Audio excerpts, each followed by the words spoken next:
Wildcard Gym sa Los Angeles, California, napuno ng media ang training ng pambansang kamao. Mula sa Los Angeles, may news to go si Lay Alves. Lay.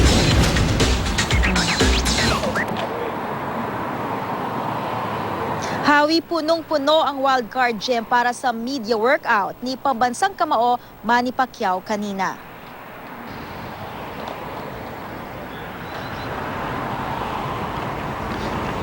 Nagpakitang gilas si Pacquiao, nag-shadow boxing, pagkatapos ay punch mitts naman kasama si Coach Freddie Roach. Maaasahan daw ng mga Pilipino at boxing fans sa buong mundo na ibibigay ni Manny ang lahat ng kanyang makakaya para mapagtagumpayan ang laban nila ni Mayweather. May sagot din si Manny sa patama ni Mayweather sa kanya na reckless siya sa boxing ring. Anya, ang recklessness na ito ang nagbigay sa kanya ng mga panalo at nagbigay kasiyahan sa mga tao.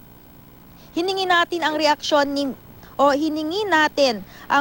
ni Manny sa mga nagsasabing sana ay ma-knockout niya si Mayweather. Sabi lang niya, ang Panginoon lang daw ang nakakaalam nito. Basta't gagawin daw niya ang lahat ng kanyang makakaya. Ayon kay Top Rank CEO Bob Arum, sa ganda raw ng kondisyon ni Manny, tiwala siyang matatalo nito si Pretty Boy Floyd.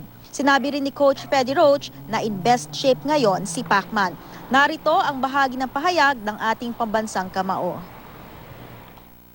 Okay lang yan kasi yung pagka-reckless ko na yan sa boxing, ang tao nasiyahan, napasaya ko ang matao, and then because of that recklessness, nakuha ko yung 8 division.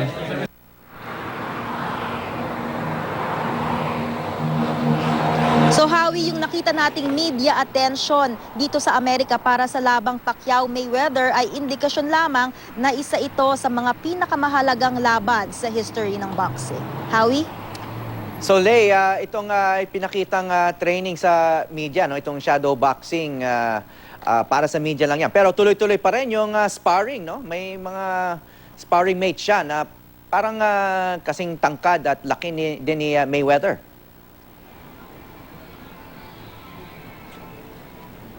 Tama yan, Hawi. Ang pagkakaalam natin ay 10 yung sparring mates niya, no?